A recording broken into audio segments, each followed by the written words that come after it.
Buenos días, hermanos. Vamos a seguir con el estudio bíblico del libro de Romanos. Oremos para empezar. Gracias, Señor, por un nuevo día que tú nos das, un nuevo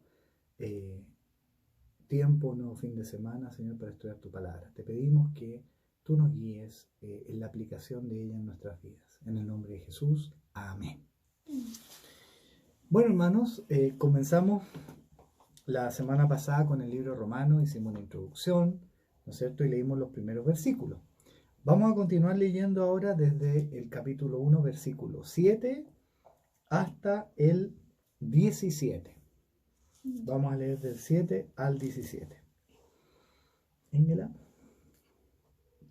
Les escribo a todos ustedes, los amados de Dios, que están en Roma y son llamados a ser su pueblo santo. Que Dios, nuestro Padre y el Señor Jesucristo les den gracia y paz. Ante todo les digo que mediante Jesucristo le doy gracias a mi Dios por ustedes, porque en todas partes del mundo se habla de la fe que tienen en Él. Dios sabe cuántas veces los recuerdo en mis oraciones. De noche hago mención de ustedes y sus necesidades delante de Dios, a quien sirvo con todo mi corazón, anunciando la buena noticia acerca de su Hijo. Algo que siempre pido en oración es que Dios mediante se presente la oportunidad de ir por fin a verlos, pues tengo muchos deseos de visitarlos para llevarles algún don espiritual que los ayude a crecer firmes en el Señor. Cuando nos encontremos, quiero alentarlos en la fe, pero también me gustaría recibir aliento de la fe de ustedes. Quiero que sepan, amados hermanos, que me propuse muchas veces ir a visitarlos, pero hasta el momento me vi impedido. Mi deseo es trabajar entre ustedes y ver frutos espirituales, tal como he visto entre otros gentiles. Pues siento una gran obligación tanto con los habitantes del mundo civilizado como con los del resto del mundo, con los instruidos y los incultos por igual. Así que estoy ansioso por visitarlos también a ustedes, que están en Roma, para predicarles la buena noticia. Pues no me avergüenzo de la buena noticia acerca de Cristo, porque es poder de Dios en acción para salvar a todos los que creen, a los judíos primero y también a los gentiles.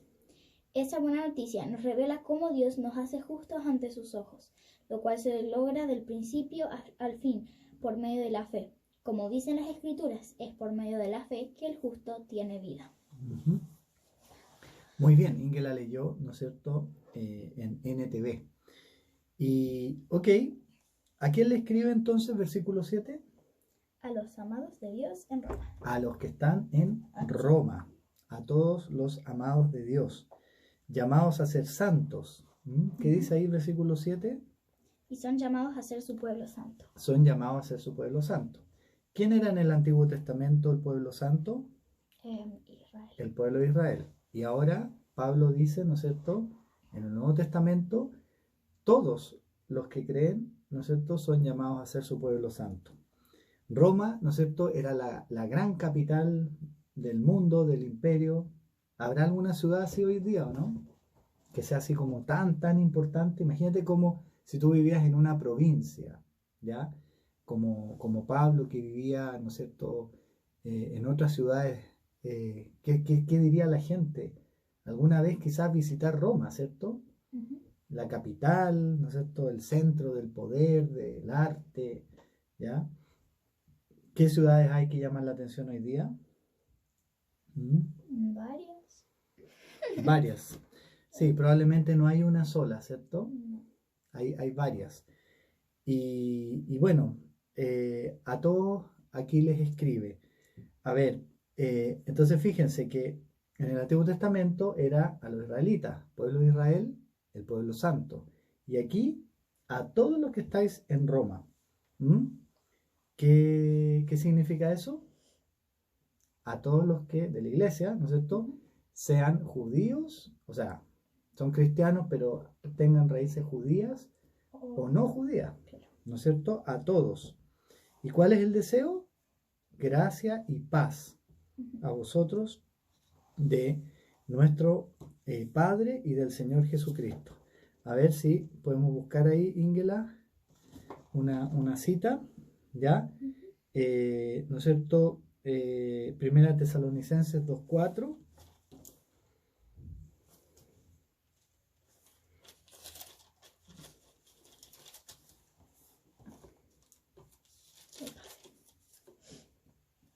2:4. Ujú. Pues hablamos como mensajeros aprobados por Dios, a quienes se les confió la buena noticia. ¿Es ese? Nuestro propósito es agradar a Dios, no a las personas. Solamente Él examina las intenciones de nuestro corazón. Ujú.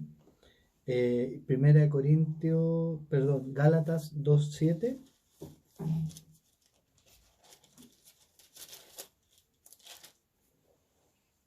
Al contrario, ellos comprendieron que Dios me había dado la responsabilidad de predicar el Evangelio a los gentiles, tal como le había dado a Pedro la responsabilidad de predicar a los judíos. Ujú. Entonces, Pablo sentía, ¿no es cierto?, el llamado que él tenía a predicarle a los gentiles. ¿Mm? Y ahí en ese caso, ¿no es cierto?, se compara con Pedro. Pero lo importante es que este mensaje es a todos, ¿cierto? A todos. La carta, claro, la envía a los que están en Roma, pero es importante, ¿no es cierto?, esto en esta definición, que no es solamente para los judíos, sino que para los gentiles, en un solo cuerpo. Y parte, recuerdan algo contamos la vez pasada, que parte de las razones que, o lo que él había escuchado, que había habido disputas entre judíos y gentiles, o entre, ¿no es cierto?, unos que se creían como más, lo vamos a ver más adelante, que se creían más espirituales, ¿ya? O más, ¿no es cierto?, importantes que los otros. Entonces, por eso también la gracia y la paz es lo que los desea, ¿no es cierto? Bueno, Pablo, ¿no es cierto? Ahí, versículos 8, 9, nos dice que ora permanentemente por ellos. ¿Mm? Y dice, mira, la fe de ustedes, él no los conocía, ¿ya? Pero él se había escuchado, conocía gente que había estado allá, y, ¿no es cierto? Dice permanentemente que está orando por ellos.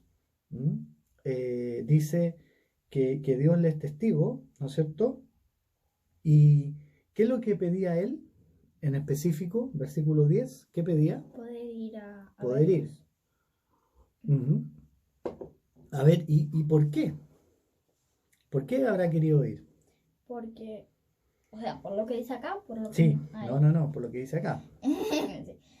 Porque tiene deseos de visitarlos y para llevarlos a algún don espiritual. ¿Ya? Y también quiere que... ¿Ya? Ujú. Por ejemplo, eso dice, ¿no es cierto? En el 11, para fortalecerlos espiritualmente. ¿Mm? ¿Qué más? También quiere alentarlos en la fe y que ellos también lo alenten a él. ¿Ya? Quiere compartir con ellos, quiere, ¿no es cierto?, alentarse, o sea, alentarlos, pero él también recibir aliento. ¿Se acuerdan que hablamos que él dice que su plan en realidad es ir a España? ¿Mm? Claro. Lo vimos al final de Romanos. Y él ve como Roma como un paso, ¿m? Como una estación importante, y entonces ahí tomar fuerza y buscar también el apoyo. ¿M? Y él ha intentado ir antes, ¿o no? Sí. ¿Qué dice ahí el 13? Quiero que sepan, amados hermanos, que me produce muchas veces ir a visitarlos, pero hasta el momento me vi impedido. Uh-huh. Estorbado, ¿no es cierto? Impedido, ¿ya? Tenemos ahí, por ejemplo, en Hechos 19:21, justo un poquito antes.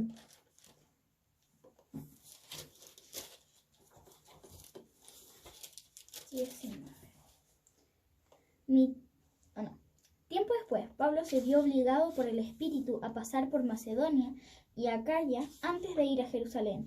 Y después de eso dijo, tengo que ir a Roma. Uh-huh. Claro, ¿se acuerdan? Ese era su plan. Él tenía que ir a Jerusalén y después de eso él dice voy a ir a Roma. Y al final fue a Roma. Claro que fue como preso, ¿cierto? Entonces probablemente esto de ser estorbado es porque, ¿no es cierto?, tenía este propósito Dios de que primero se predicara en Acaya, en Macedonia, que es la actual Grecia. ¿Mm? Y después, ya, su propósito, aunque él quisiera ir a Roma, Dios tenía otro propósito.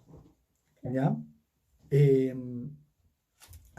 Versículo 14. La Reina Valera dice, a los griegos y a los no griegos, a sabios y a no sabios soy deudor. ¿Cómo dice ahí? A los civilizados, creo, algo así. Sí, a los habitantes del mundo civilizado como con los del resto del mundo, y después dice los instruidos Ujú. y los incultos. Por igual. Ya, ok. De alguna manera, ahí Pablo está incluyendo a todos, ¿cierto? Uno podría decir gente culta o gente que tenía enseñanza Gente y que no. gente que no, ¿ya? Gente que vivía quizás en una civilización con costumbres más avanzadas, ¿ya? La cultura griega en el Imperio Romano, y gente que no, porque eran muchos pueblos, ¿no es cierto?, que el imperio había tomado.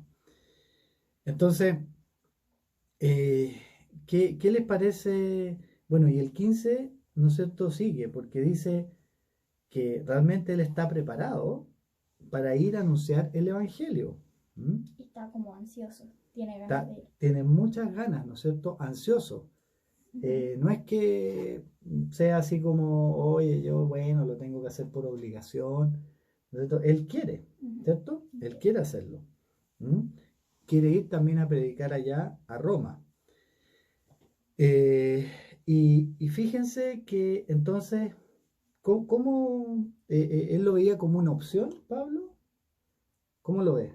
Lo de la evangelización. No, lo ve como algo bueno y que tiene que hacer. ¿Ya? O sea, como una obligación. Ujú. ¿Mm? Entonces, no es que él quería ir a Roma como turista, ¿no es cierto? Bueno, hasta antes de la pandemia, ¿no es cierto? Quizás muchos habíamos ido como turistas. ¿Mm? ¿A Roma? A Roma, Ah, yo ¿ya? no. Muchos quieren ir a Roma todavía, pero la verdad es que él no era por eso. ¿Por qué quería ir a Roma? Que ¿Ya? quería predicar. Quería predicar, ¿ya? Y sentía una obligación. Mm. Entonces, a ver, ¿qué les parece esto del versículo 14? En la Reina Valera dice, soy deudor, Ujú. ¿ya? A los griegos, a los no griegos, dice, o sea, a los cultos, a los incultos, a los civilizados y a los no. Y aquí se siente una gran obligación. Siento una gran obligación, dicen algunas versiones. Y aquí soy deudor. ¿Mm? Deudor. Ya. Eh, es un poquito fuerte esto, ¿no? Sí. ¿Cuándo uno es deudor? Cuando alguien te dio algo y tú como que quieres devolvérselo. ¿No? Ya. Ya. Una forma de ser deudor es que tú le pidas algo a alguien. Por Ujú. ejemplo, yo a ti, Ingela, te digo, por ejemplo, préstame algo. Préstame 10.000 pesos. Ujú. ¿Ya? Entonces yo quedo en deuda contigo, porque tú me los prestas y entonces yo soy deudor tuyo, tengo que devolvértelo, ¿cierto? Ujú. Ya. Eso es lo más común, pero hay otra forma de ser deudor, ¿ya? Que dice el comentarista acá, que es que, por ejemplo, si yo ahora te digo a ti, Ingela, ¿le puedes pasar estos 10.000 pesos a la Belén, de parte mía? Ya. ¿Ya? Sí. Entonces yo te los paso para que tú se los pases a ella, ¿cierto? Ujú. ¿Eres deudora tú? Sí, pues. ¿Sí? Eres deudora hasta que no pasen los 10.000, pues te que estás quedando con los 10.000. Yo me lo estoy quedando. No, pues si ella se lo está quedando. No, yo te los paso a ti para que tú se los pases a ella. Tú la vas a ver a ella. Ajá. Entonces te paso por favor, pásale estos 10.000 a la Belén. Ya, ok. Tú se los vas a pasar, Sí. ¿cierto? Pero mientras no se los pases, eres deudora. Claro. Claro. Ya entendí. Yo pensaba que si ¿Entendiste? es que ella los tenía, yo No, era deudora porque te los tenía que devolver. no. Yo te pedí un favor a ti y tú se lo pasaste. Entonces, Claro. quizá Mm. esta es la forma de entender por qué Pablo decía que era deudor, porque Pablo no les debía plata a ellos, po, No. ¿cierto? Si ni siquiera los había visto en su vida, ¿cierto? Cierto. Si no los había visto, entonces Pablo, más bien en este segundo sentido, dice que es deudor, ¿ya? Eh, es como que, ¿no es cierto? A Pablo le confiaron el Evangelio. ¿Quién se lo confió? Dios. Dios, ¿no es cierto? ¿Mm? ¿No es cierto? Y ahora está en deuda. ¿Mm? Leamos, por ejemplo, Tito 1:3.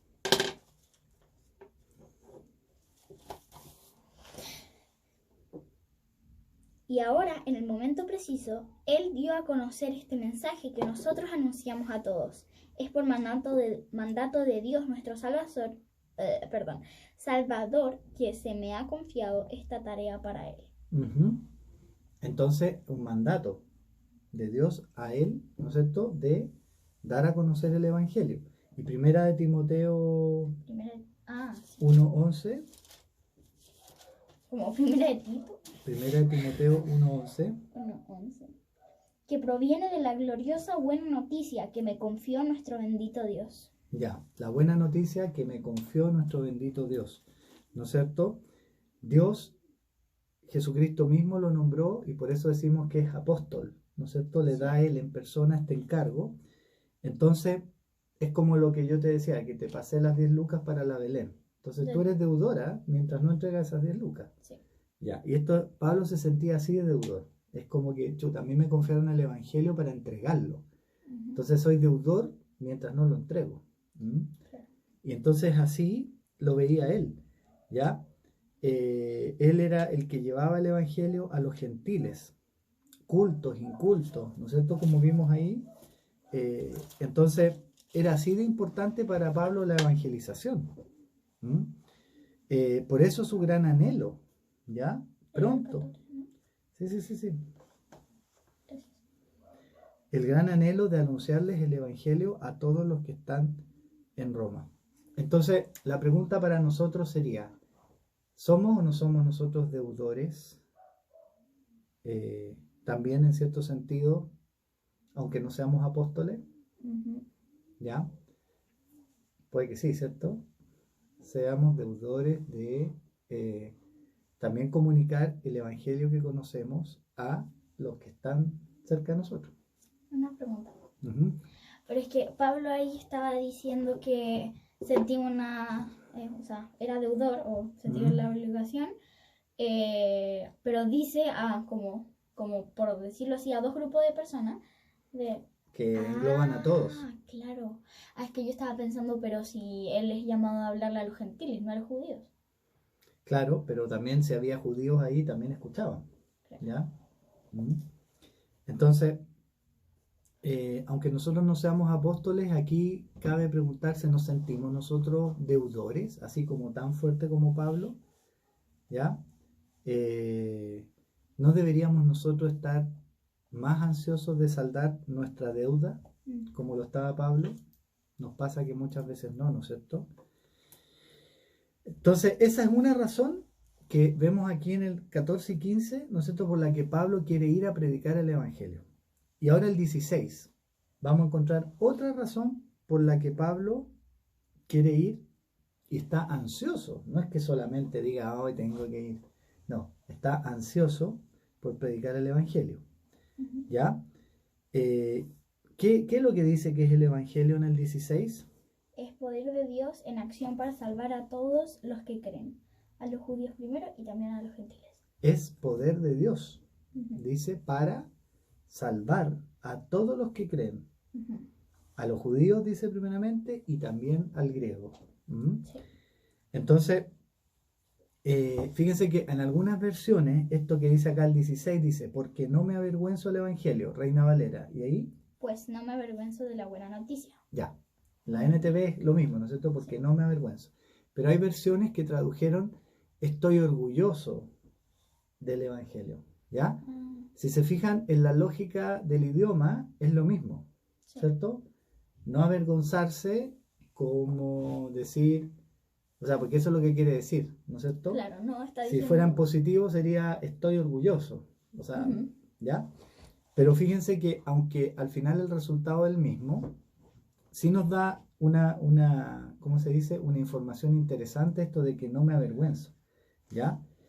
Porque Pablo probablemente se había sentido avergonzado, o la tentación de avergonzarse, más de una vez, quizás como a nosotros nos ha pasado. Entonces,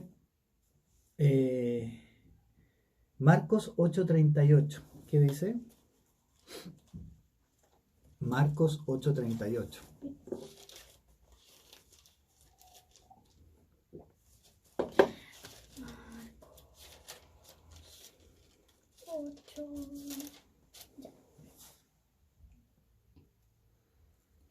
Si alguien se avergüenza de mí y de mi mensaje en estos días de adulterio y de pecado, el Hijo del Hombre se avergonzará de esa persona cuando regrese en la gloria de su Padre con sus santos ángeles. Entonces Jesús mismo se lo dijo, ¿cierto? Es decir, la posibilidad de avergonzarnos existe. Puede pasar. ¿Ya? Y Pablo también aconsejó a Timoteo en este sentido. Veamos 2 de Timoteo 1:8 y después el 12. 1:8. 2 de Timoteo. Me pasé.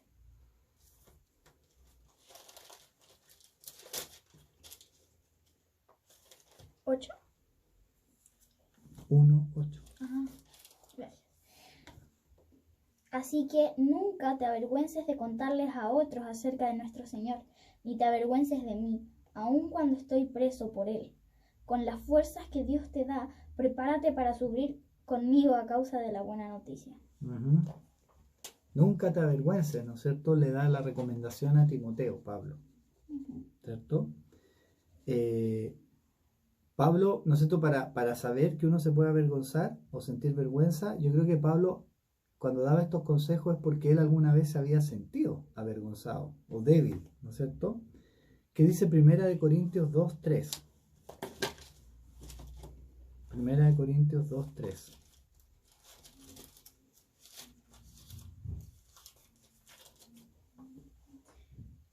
Me acerqué a ustedes en debilidad, con timidez y temblor. Ya, o sea, ahí cómo se sentía Pablo esa vez con los corintios? En debilidad, le temblaba todo, ¿no es cierto? ¿Ya?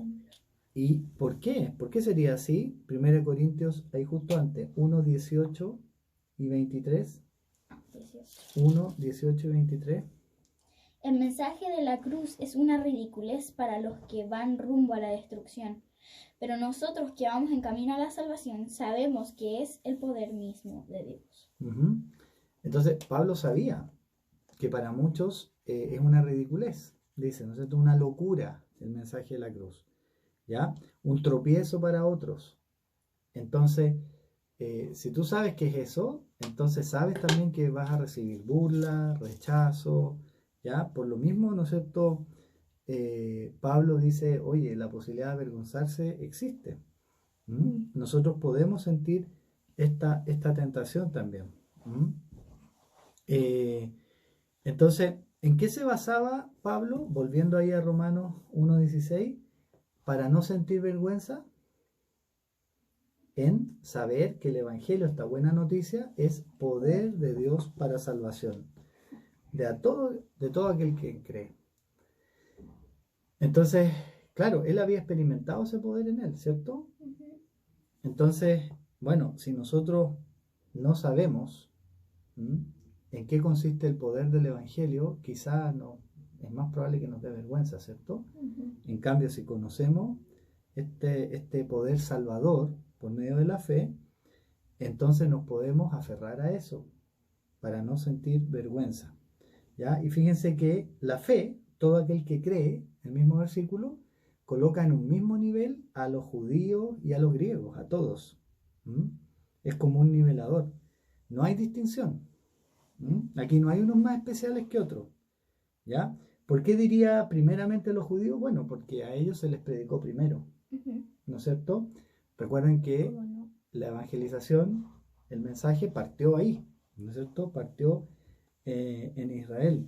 ¿Ya? Y además que eligió, ¿no es cierto? Dios había elegido como su pueblo santo a Israel antes.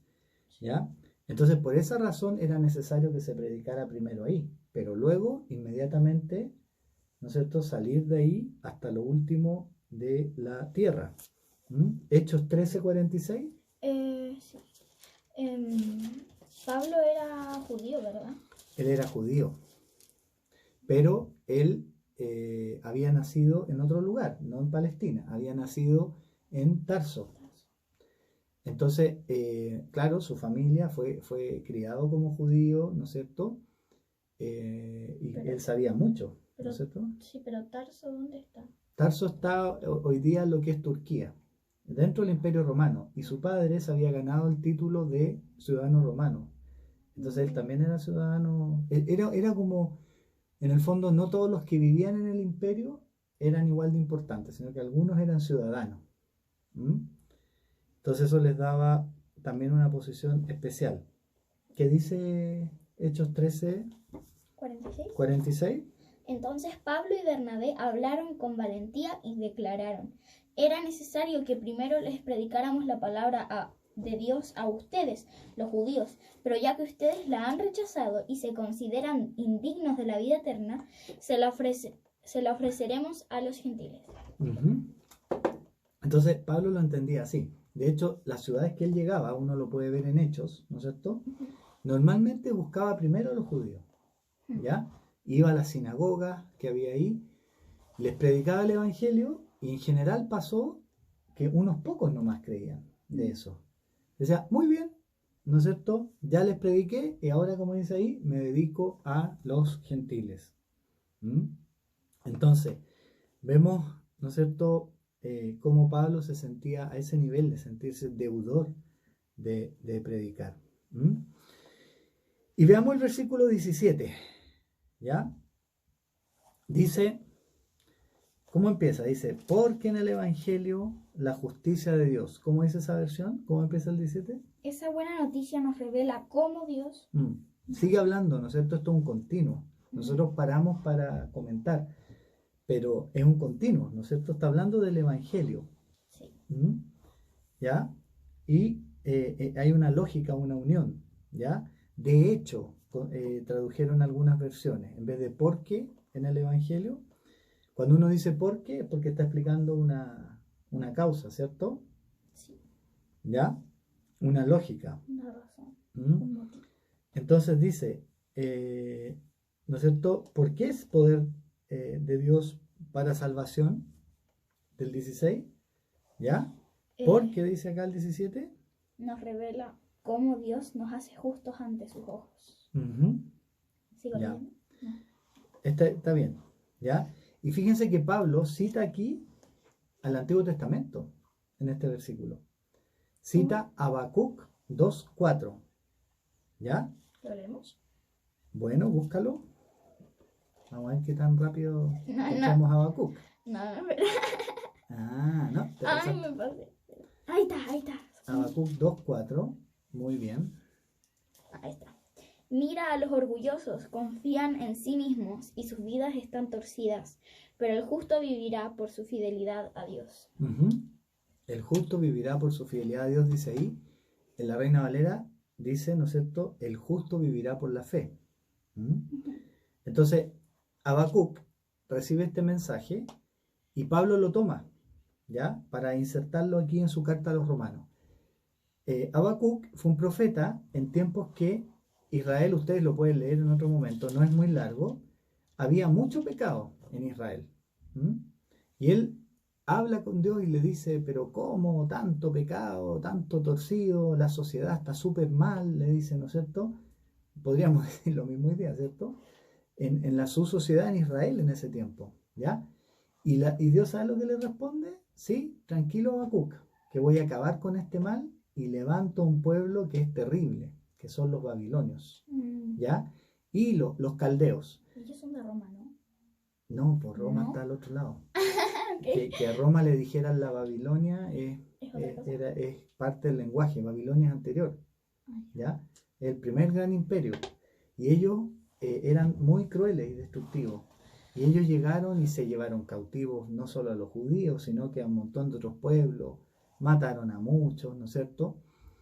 Y entonces Habacuc le reclama a Dios, ¿no es cierto? Y dice, oye, pero ¿cómo vas a levantar a estos tipos que son peores que el resto? ¿Ya? Bueno, entonces aquí, ¿no es cierto? Es que dice, ¿no es cierto? El orgulloso, ¿no es cierto? Confía en sí mismo. Y ahí está la diferencia. El orgulloso confía en sí mismo, pero el justo, por su fe o su fidelidad a Dios, va a vivir. Y Pablo entonces, volviendo al 17, toma este versículo de Habacuc, ¿ya? Y dice, ¿no es cierto?, que el justo vivirá por su fe, ¿ya? Entonces aquí, claro, podríamos desgranar este versículo, pero mucho, vamos a hablar un poco de la justicia, porque dice el Evangelio, la justicia de Dios se revela por fe y para fe, ¿ya? En esta versión. Y en esta dice de principio a fin, algo así, ¿cierto? Sí. De principio a De fin principio al fin por medio por de la fe. ¿Mm? Ujú. Entonces, ¿qué es la justicia de Dios? ¿Mm?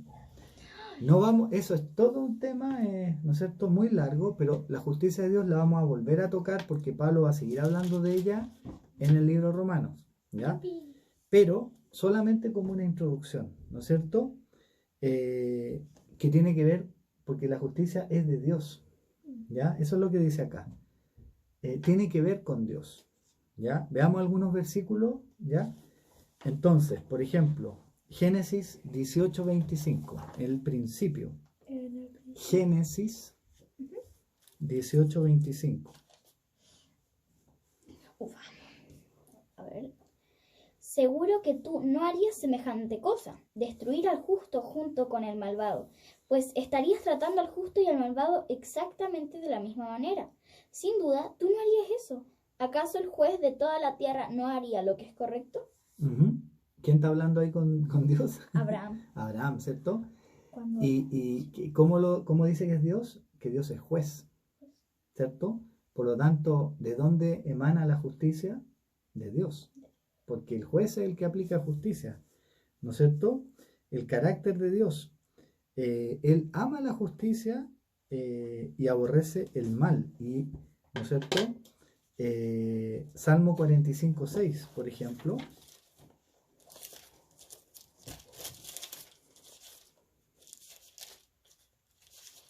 Salmo 45:6. tu trono, oh Dios, permanece por siempre y para siempre. Tú gobiernas con un cetro de justicia. Ujú. Tú gobiernas con un cetro de justicia. O sea, el ¿Qué es cetro? cetro es el palito ese de los reyes, ¿ya? Con ese ejercían justicia. Volvamos a Romanos. Mira, aquí dice el 3:25. Romanos 3:25.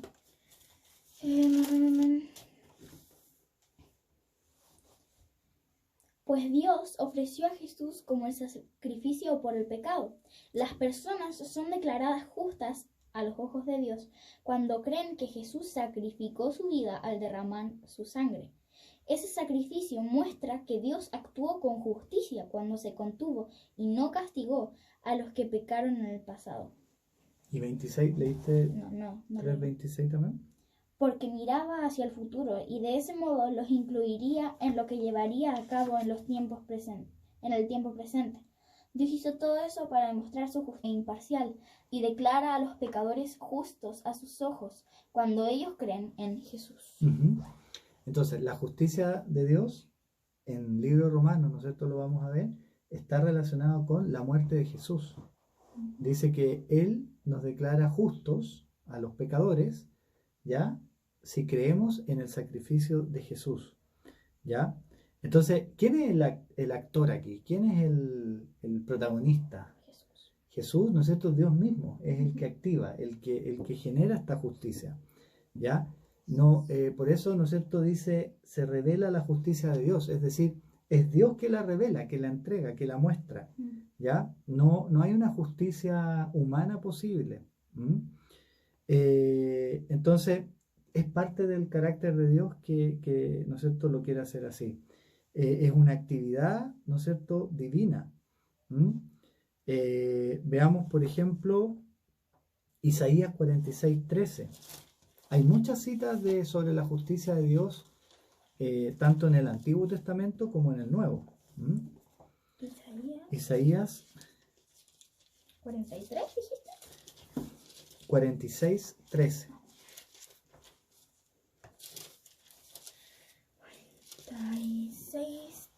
46:13. Pues estoy listo para rectificar todo.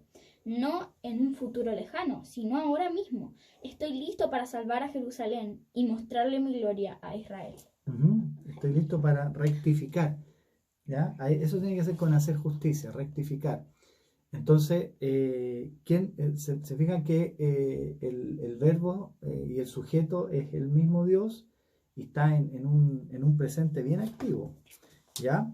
Ya que estás ahí mismo, por ejemplo, ve el 45.8, Isaías 45.8. Ábranse, oh cielos, y derramen su justicia, que la tierra se abra de par en par, para que broten juntas la salvación y la justicia. Yo, el Señor, las he creado. Mira, el Señor ha creado la justicia, la salvación, y dice, ábranse, ¿no es cierto?, para que broten, ¿ya? Ahí mismo en Isaías 45.21. Consulten entre ustedes, defiendan su causa, reúnanse y resuelvan qué decir. ¿Quién dio a conocer estas cosas desde hace mucho? ¿Cuál de los ídolos alguna vez les dijo que iba a suceder? ¿Acaso no fui yo, el Señor? Pues no hay otro Dios aparte de mí, un Dios justo y salvador. Fuera de mí no hay otro. Dice, el único Dios justo y salvador, ¿no es cierto? No hay otro como Dios. Entonces, lo vemos desde bien al principio, ¿no es cierto? Le hizo la promesa a Abraham de que iba a tener una familia a nivel mundial, gigantesca, ¿no es cierto? Por la fe. Una familia en la fe. ¿Ya? Hola. ¿Cómo? Porque nosotros también. Sí, pues nosotros también. Y vivimos mucho después que Abraham, ¿no es cierto? Muy lejos de su tierra. ¿Ya? Y la justicia, ¿no es cierto?, revelada por el Evangelio, por la buena noticia. Es lo que dice acá en el 17. Veamos Filipenses 3:9.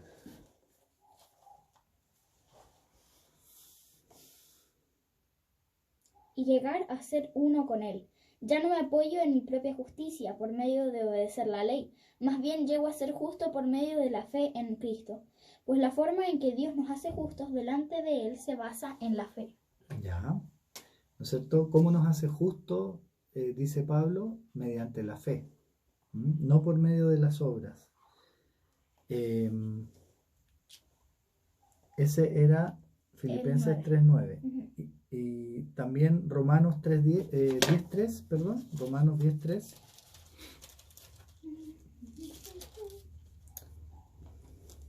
Pues no entienden la forma en que Dios hace justas a las personas ante Él. Se niegan a aceptar el modo de Dios y en cambio se aferran a su propio modo de hacerse justos ante Él, tratando de cumplir la ley. Entonces, confronta dos justicias, ¿no es cierto? La justicia humana o por esfuerzo humano con la justicia revelada por Dios, ¿ya? Y de esa es la que está hablando acá, que nos sometamos, ¿no es cierto?, a esa justicia. Es un don de Dios, algo que procede de Él, no algo que podemos nosotros hacer, enteramente por fe. Y eso es lo que nos va a hablar Romanos. Entonces, la justicia de Dios es parte del atributo de Dios, es acción de Dios, ¿no es cierto?, iniciativa, ¿ya? Y es algo que Él logra, ¿ya?, que Él revela. Y por medio de Cristo, ¿no es cierto?, nos hace justos a través de su muerte. Y eso, bueno, vamos a seguir viéndolo en el resto de Romanos.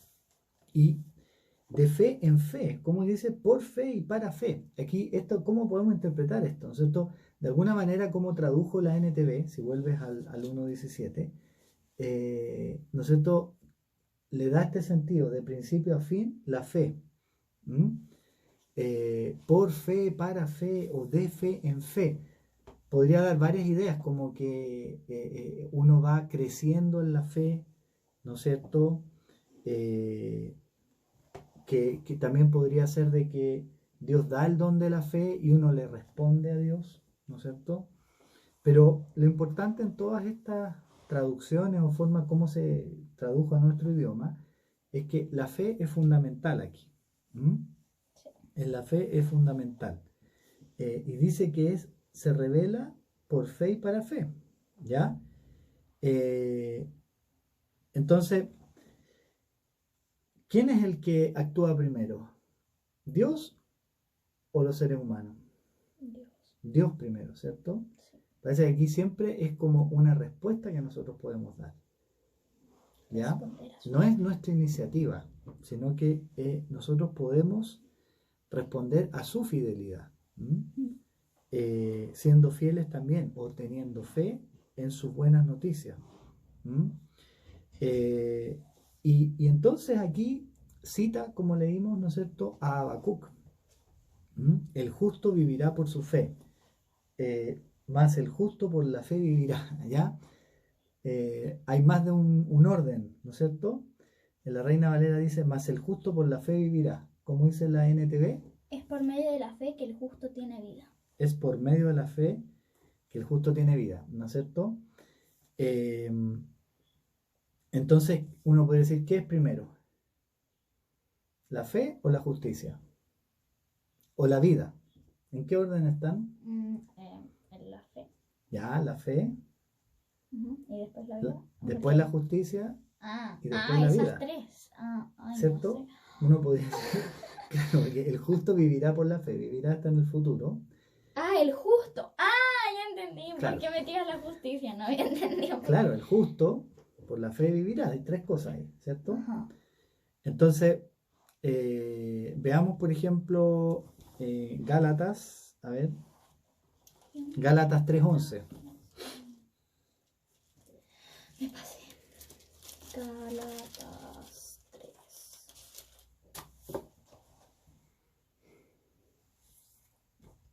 Queda claro, entonces, que nadie puede hacerse justo ante Dios por tratar de cumplir la ley, ya que las Escrituras dicen, es por medio de la fe que el justo tiene vida. Ahí también cito a Habacuc. Sí. Gálatas, la carta a los Gálatas, la escribió ¿Pablo? Pablo, el mismo Pablo, pero la escribió antes que Romano, ¿no es cierto? Entonces ya, en el fondo ya había usado esta cita.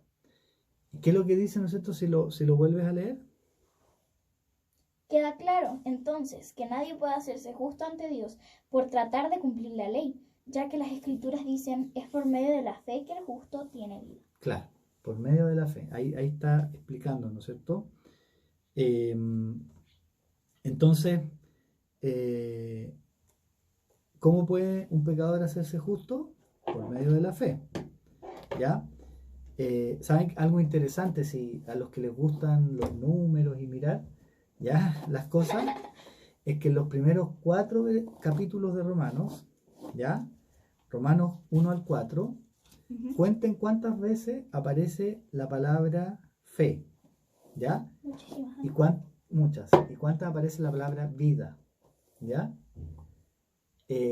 Aparece muchas veces fe y solamente 2 veces vida. Ya no les voy a dar la respuesta, más de 20, búsquenla. Vida solo 2, ¿ya? Y en la otra parte de Romanos, del 5 al 8, es al revés. Aparece vida muchas veces y fe solo 2. ¿En serio? 25 veces, ¿ya? Entonces, la primera parte, en otras palabras, es el justo por la fe, o por la fe es justo, pero también después, ¿ya? Por la fe vive el justo, ¿ya? O sea, acá tiene que ver con la vida. Cualquiera de estas formas, ¿no es cierto?, se entiende el mismo mensaje. Uno podría, en la versión Reina Valera, ¿no es cierto?, cuando dice, más el justo por la fe vivirá, uno lo puede leer como que hubiera una coma ahí, ¿cierto? Dice, más el justo por la fe vivirá. Pero no tiene coma. No tiene coma, pero el justo por la fe es como la unidad, ¿no es cierto? Y, claro. Y la vida es como la consecuencia. Bueno, el ser justo también es una consecuencia, ¿no es cierto?, de la fe. Pero como uno lo lea, siempre lo esencial aquí es la fe. Y los justos, por la fe, viven, ¿no es cierto? Sí. Pero también viven por fe. ¿Cierto? Ay, sí. ¿Ya? Viven por fe. Por eso es que dice de principio a fin, ¿no es cierto? En el versículo, la fe es importante. Todo tiene que ver con la fe. ¿Ya? Y ¿no es cierto? Y lo interesante es que, ¿no es cierto? No es el único versículo del Antiguo Testamento que que nos hace ver que Dios, ¿no es cierto?, no es un Dios que está obligando, ¿no es cierto?, a hacer cosas y que hay que cumplir con esto y con lo otro. También habla de fe. De hecho, antes de dar la ley, Abraham lo llamó el padre de la fe, Sí. ¿no es cierto? Y eso también habla en Romanos, ¿verdad? También, sí, ¿no es cierto? Entonces, vamos a entrar ahora la próxima semana en esta explicación que hace Pablo, ¿ya? De qué pasa con el pecado, ¿ya? Y este versículo, el 1:17, hay muchos que dicen, comentaristas, ¿no es cierto?, pastores, teólogos, que dicen que este es como el resumen de la carta, ¿ya? Este versículo 1:17 es como el centro, ¿ya? El resumen de la carta. Y lo demás que viene ahora es como la explicación. Todos los otros capítulos es como explicarlo, ¿ya? Así de central es. Y como vimos la vez pasada, Martín Lutero, por ejemplo, este fue el versículo que le hizo clic, ¿no es cierto? Y logró entender cuál era el centro del Evangelio. Que no se trataba de hacer, de cumplir, ¿no es cierto? Que eso sería la propia justicia, sino que la justicia ya viene de Dios por medio de la fe en el Evangelio, y por esa justificación, por fe, podemos vivir, y viviremos. Y la vida no es solamente más allá de la muerte, es vivir aquí también. Así que les invitamos a orar. Gracias, Señor, porque hemos podido leer tu palabra. Señor, ayúdanos a recordar y a entender, a hacer vivo esto cada día, Señor, en nuestras vidas. Que tú nos haces justos por la fe en el Evangelio de tu Hijo Jesucristo, por su muerte y resurrección, Señor, y que podamos vivir por fe también cada día. En el nombre de Jesús, amén. Hasta la próxima semana.